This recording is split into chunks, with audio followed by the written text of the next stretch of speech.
Eżalmilkom daqsxejn tard iktar mis-soltu llum ma kontx fil-bidu tal-programm minħabba li tardjajt xi naqra, però bonġu għat-telespettaturi kollha ta' Net Television ninsab qiegħed hawnhekk ġewwa l-imdina għax-xemx, ix-xemx qed issaħħanni naqra mhux ħażin, u ma' ġenbi għandi lil Ela.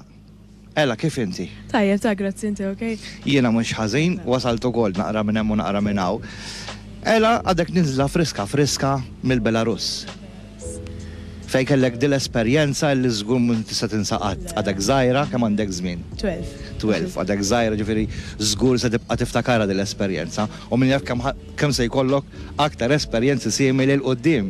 Jiena minn nawguralek ġifieri li jkollok forsi naf xi darba fil-Eurovision tal-kbar li ħa nitkellmu fuq ukoll. L-esperjenza tiegħek bejn wieħed u ieħor ta' dak li għaddejt minnu. Ifhem, l-ewwel jisek 3 ijiem kienu naħseb l-isba' hu jisek qed tiltaqa' l-ewwel darba ma' kontestanti, għamilna ħafna żmien nitkellmu fuq social media ġifieri jisna diġà konna ħbieb. U l-fatt hekk x'inti tidħol ġo kamra u tarhom kulħadd jiġri għalik biex jagħnek hekk lever kienet ħaġa sabiħa. Ġifieri l-atmosfera li kien hemm bejn.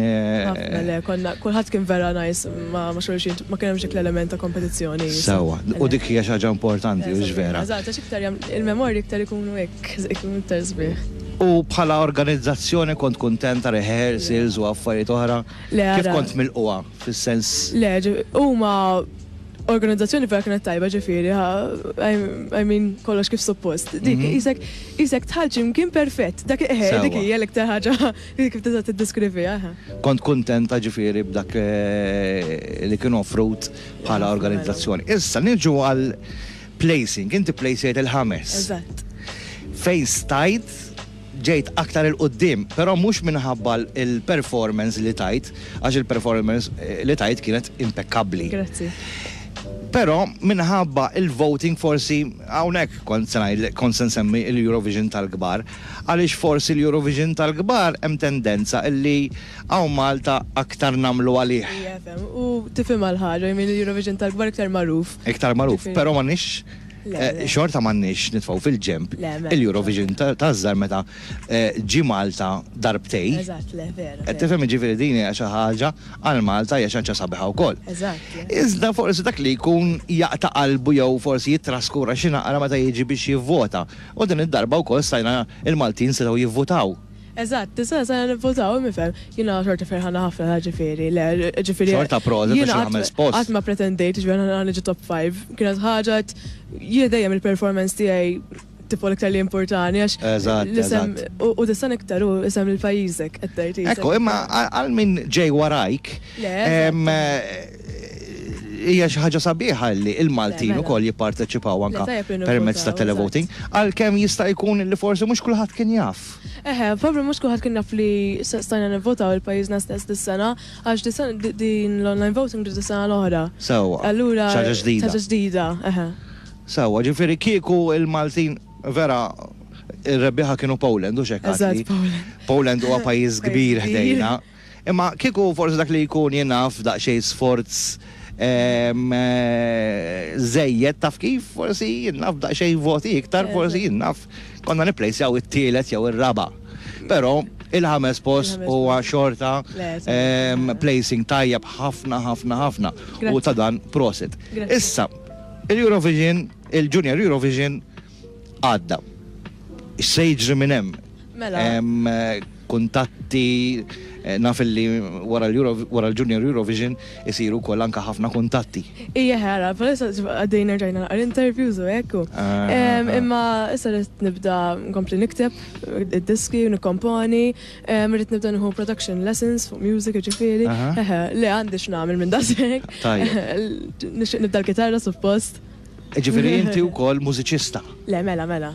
Tajjeb, interessanti ħafna, għax meta għandek l-elementi kollha, meta tkun qed tikteb inti il-songs tiegħek u tkun qed tikkomponi l-mużika wkoll. Hija xi ħaġa interessanti li l-kantant tagħmlu aktar jidħol fil-mużika, mhux hekk? Le, ma ngħidx mingħajra ġifieri, ħaġa. U kemm ilek tikteb bħala? Le, nikteb inni sena daqt sentej, sena. Sewwa. Imma inkant inni 6 snin. U hemm xi suġġett partikolari li tikteb dwaru li tħobb. Imma skont kif inkun. Eżatt, skont il-mood. Tipo, l-iktar li jisni ninspira ruħi, meta meta nara kantanti oħrajn, tipo, jagħmlu dak li nixtieq nagħmel jien, eżempju Beyoncé, u hekk. Allura jisni jiena rrid nagħmel hekk, rrid inkun. Beyoncé ġifieri waħda mill-idoli tiegħek. Waħda mill-idoli tiegħi nħobbha ħafna. U mhux biss bħala performer, tipo bħala vocalist tal-ġen, un bat tisfen u tkanta wis, insa. U sissa ktibt songs bl-Inglis? 13. Għax dawk li tifo li nħobbom ħafna, u bat ikun minnom li tifo nħallju memmu għanna zaħħom. Daċej. Li forsi jenna fil-qoddim tista tirranġom. Probably. Għalix le, jow jennaf bil-Malti tikteb u koll? Le, sissa. Sissa għadek le. Titħajjar ma? Mela, għanna lingwa bħal dik. Muxek, lingwa Maltija sabiħa. ħafna l-Maltija. U jaxħaġa sabiħa li taqbel illi kem fil-Eurovision tal-gbar u kem f'tazzar għanna nitħlu b'songs bil-Malti? Naqbel ħafna, jiena d-sena ma tħalġ diska Maltija xil-messaġġ li xtaqt nagħti jiena kien naqra rid li n-nies jifhmu sew. Allura ma tħalġ b'diska bil-Malti, imma naħseb li għandna nibdew nidħlu b'ħafna diski Maltin għax kulħadd jidħol bil-lingwa tiegħu għalfejn aħna lew.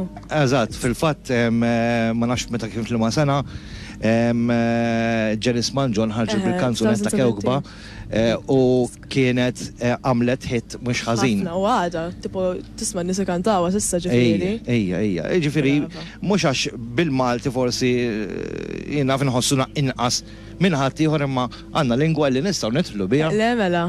Anka f'songs bħal dawn. U naħseb li hemm bżonn daqsxejn ta' change fil-Eurovision. Bil-Ingliż u. Nippruvaw wara kollox. Eżempju sena d-dieħla nixtieq li nara xi ħadd il-Junior. Diska Maltija. Interessanti ħafna. Ela, minn qalbi nawguralek ħafna suċċess jiena tal-età tiegħek u kantanti tal-età tiegħek huma l-qalbi ħafna. Nkun meta narhom inħoss anke issa narak fuq it-television ngħid lela intervistajt minja forsi li tikber. Nieħu gost narakom tagħmlu suċċess. Nawguralek minn qalbi għal aktar suċċessi fil-futur naf li se jkollok żgur. Sadattant ibqa' ikteb u ibqa' ferraħna bil-vuċi tiegħek. Grazzi ħafna. Mela, ħanaddu għal aktar intervisti mid-dera fil-fatt ħanaddu ma' Katrin Vella fuq ċensiment.